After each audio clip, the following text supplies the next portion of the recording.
Hello viewers, I am Maitli. இன்னைக்கு 10th Maths Statistics and Probability example 8.16 நம்ம இந்த வீடியோல பார்க்க போறோம். Question பாருங்க. The following table gives the value of mean and variance of heights of students and weights of the 10th standard students of a school. So heights and weights கொடுத்திருக்காங்க நமக்கு. mean and variance கொடுத்திருக்காங்க. So mean and variance கொடுத்திருக்காங்க. என்ன கண்டுபிடிக்க சொல்றாங்க அப்படினு பாத்தீங்கன்னா which is more varying ன்னு கேட்டிருக்காங்க. ஸோ எது இதில் more varyingனா CV கண்டுபிடிக்கணும். அதில் எது ஜாஸ்தியாக இருக்கோ அதுதான் மோர் வேரியிங்காக இருக்கும். ஞாபகம் வச்சுக்கோங்க, கன்சிஸ்டன்ட் வேறு வேரியிங் வேறு. இல்லை வேரியிங் கேட்டிருக்காங்க, அதையும் அந்த கன்சிஸ்டன்ட் சமயம் வச்சு கன்ஃபியூஸ் ஆகிடும் நிறைய பேருக்கு. அந்த மாதிரி இல்லை, இது வேரியிங்னா எது ஜாஸ்தியாக இருக்கோ அந்த வேல்யூ, எந்த CV ஜாஸ்தியாக இருக்கோ அந்த வேல்யூன்றது மட்டும் ஞாபகம் வச்சுக்கோங்க. ஸோ வேரியிங்க்கு என்ன கண்டுபிடிக்கணும்? CV கண்டுபிடிக்கணும். CVனா கோஎஃபிஷியன்ட் ஆஃப் வேரியேஷன் நம்ம இப்போ கண்டுபிடிக்கணும். ஸோ கோஎஃபிஷியன்ட் ஆஃப் வேரியேஷனுக்கு நமக்கு முதல்ல ஸ்டாண்டர்ட் டிவியேஷன் வேணும். ஸோ ஸ்டாண்டர்ட் டிவியேஷன் ஃபஸ்ட்டு நம்ம கண்டுபிடிக்கலாம். ரெண்டுத்துக்குமே நான் ஒன்று இந்த சைடு ஒன்று இந்த சைடு போடுறேன். இது வந்து ஹைட்டுக்கு, இங்கே வந்து வெயிட்டுக்கு போடுறேன். ஓகேங்களா? ஸோ நீங்கள் கன்ஃபியூஸ் ஆக வேண்டாம். ஸோ நான் ரெண்டுமே வந்து ரெண்டு காலமில் போட்டுட்டு வர போகிறேன். ஸோ இப்போ நம்ம ஸ்டாண்டர்ட் டிவியேஷன் கண்டுபிடிக்க போகிறோம். Standard deviation is equal to நம்மளுக்கு கொடுத்துட்டாங்க, தட் இஸ் சிக்மா ஸ்கொயர். அதாவது வேரியன்ஸ் கொடுத்துருக்காங்க. வேரியன்ஸ் வந்து 72.25 கொடுத்துருக்காங்க. ஸோ நம்ம ஸ்டாண்டர்ட் டிவியேஷன் கண்டுபிடினா ஸ்கொயர் ஈக்குவல்ட்டுக்கு இந்த சைட் போகும்போது என்ன ஆகிடும்? ரூட் ஆகிடும். ஸோ ரூட் 72.25 ஆகிடும். ஸோ ரூட் 72.25ன்றது உங்களுக்கு நான் போட்டே காட்டிடுறேன். பாயிண்ட்டுக்கு முன்னாடி ரெண்டு நம்பர் தான் இருக்குது. ஸோ ரெண்டு நம்பருமே நம்ம இங்கே எடுத்துக்கணும். ஸோ ரெண்டு நம்பர் எடுத்தால் என்ன ரெண்டு நம்பர் இங்கேயும் போட்டால் சேமாக வரும். இதை விட கம்மியாக வரலாம், ஈக்குவலாகவும் வரலாம். அப்படி பார்த்தீங்கன்னா 8 8s are 64. ஏன்னா 9 9s are 81 ஆகிடும், பெரிய நம்பர் ஆகிடும். So 8 8s are 64. பேலன்ஸ் பார்த்தீங்கன்னா இப்போ 8. பாயிண்ட்டுக்கு அப்புறம் இருக்க நம்பர் இறக்குறதுனால மேலே பாயிண்ட் வச்சு தான் இருக்கணும். ஸோ ரெண்டு நம்பர் இறக்கணும். ஸோ அப்படி பார்த்தீங்கன்னா 25 ஆகிடும். ஸோ 8 2 5 இருக்கா? இப்போ மேலேருந்து இன்டூ 16 பண்ணி எழுதணும். இன்டூ 2 பண்ணி எழுதணும். இன்டூ 2 பண்ணால் நம்மளுக்கு 16 வருது. இப்போ இங்கே போடுற நம்பரும் இங்கே போடுற நம்பரும் சேமாக தான் இருக்கணும். இப்போ பார்த்தீங்கன்னா 5 தான், ஏன்னா 6 போட்டால் பெரிய நம்பர் ஆகிடுது. ஸோ 5 போட்டோன்னா நம்மளுக்கு இதை விட சின்ன நம்பர் தான் வருது. ஸோ டிவைட்லாம் பண்ணி சப்ராக்ஷன்லாம் பண்ணி அவசியம் இல்லை. உங்களுக்கு நம்பர் தெரிஞ்சிட்டாலே போதும். பாயிண்ட்டுக்கு அப்புறம் ஒரு நம்பர் தெரிஞ்சால் போதும். ஸோ 8.5 நீங்கள் எடுத்துக்கலாம். ஸோ இதுதான் நம்மளுக்கு ஸ்டாண்டர்ட் டிவியேஷன் ஆஃப் ஹைட் வருது.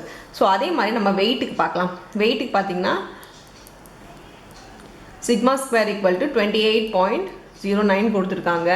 இப்போ நம்ம சிக்மா ஈக்குவல் டு ரூட் 28.09, இதுக்கு ரூட் எடுக்கலாம். அதே மாதிரி தான் இங்கே இப்போ ரெண்டு நம்பரும் சேமாக இருக்கணும். அப்படி பார்த்தீங்கன்னா 5 5s தான் 25. பேலன்ஸ் நம்மளுக்கு 3. இப்போ மேலேருந்து ரெண்டு நம்பர் இருக்கும்போது பாயிண்ட் வச்சு ரெண்டு நம்பர் இருக்குங்க. ஏன்னா பாயிண்ட்டுக்கு அப்புறம் இருக்க நம்பர் இருக்கும்போது அந்த பாயிண்ட் வந்து மேலே வச்சிடணும் நீங்கள்.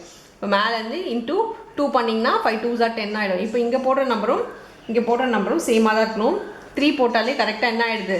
சால்வ் ஆகிடுது. 309 வந்துடுது. So 5.3. So standard deviation equal to 5.3 வருது. ஸோ ரெண்டு ஸ்டாண்டர்ட் டிவியேஷன் நம்ம இப்போ கண்டுபிடிச்சிட்டோம். இப்போது கோஎஃபிஷியன்ட் ஆஃப் வேரியேஷன் CV கண்டுபிடிக்கலாம். CV ஈக்குவல் டு உங்களுக்கு ஃபார்முலா தெரியும், sigma by standard deviation by mean into 100. இதுக்கும் அதே தான், CV equal to by mean into 100. அவங்க மீன் கொடுத்துட்டாங்க, அதனால நம்மளுக்கு ப்ராப்ளம் இல்லை. அப்படியே நம்ம சப்ஸ்டியூட் பண்ணலாம். அவங்க ஸ்டாண்டர்ட் டிவியேஷன் கொடுக்காதனால தான், வேரியன்ஸ் கொடுத்ததுனால நம்ம ஸ்டாண்டர்ட் டிவியேஷனை கண்டுபிடிச்சோம். இப்போ வேல்யூ சப்ஸ்டியூட் பண்ணிக்கோங்க.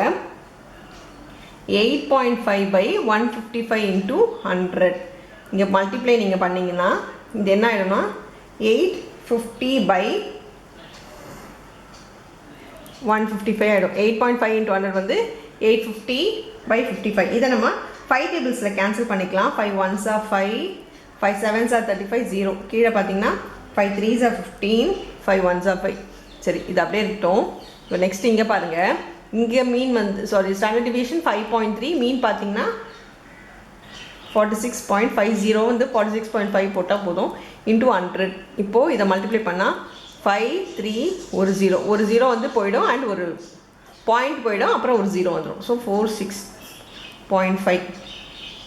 இதே நம்ம என்ன பண்ணலாம், இன்டூ 100 போட்டு கீழே இருக்க டெசிமல் பாயிண்ட் எடுக்கணுன்றதுனால நான் இன்டூ 100 போடுறேன். இப்போ பாருங்கள், இது 5300 பை 465 ஆகிடும். இங்கேயும் நம்ம கேன்சல் பண்ணிக்கலாம் 5 டேபிள்ஸில் 5 1s are 5 இங்கே 3 போகாது 0 போட்டு தான் 6 போடணும். அவசரப்பட்டு நிறைய பேர் 1 போட்டு இது 5 6 13 சொல்லி 6 போட்டுடுறாங்க. அப்படி கிடையாது. இங்கே 3 போகாது தான் 0 போட்டு தான் நம்ம 6 போடணும். by 93. ஸோ இதை ரெண்டுத்துமே நான் டிவைட் பண்ணிட்டேன். டிவைட் பண்ண எனக்கு என்ன ஆன்சர் வருதுன்னா 5.48% வருது இந்த சிவி. அதே மாதிரி இங்கே சிவி பார்த்தீங்கன்னா 11.40%. ஸோ எது ஜாஸ்தியாக இருக்குன்னா CV2, அதாவது வெயிட்டோடது தான் நம்மளுக்கு ஜாஸ்தியாக வருது. So therefore CV2 is more varying எழுதிக்கோங்க. எது ஜாஸ்தியாக இருக்கோ அதை எழுதணும்னு சொல்லியிருக்கேன் நான். So CV2 is more varying. CV2ன்றது என்னென்னா வெயிட்டோடது. So therefore weight is more varying எழுதிக்கோங்க. ஸோ இதுதான் final answer for the sum. அவ்வளோதான் அந்த சம். தேங்க்யூ.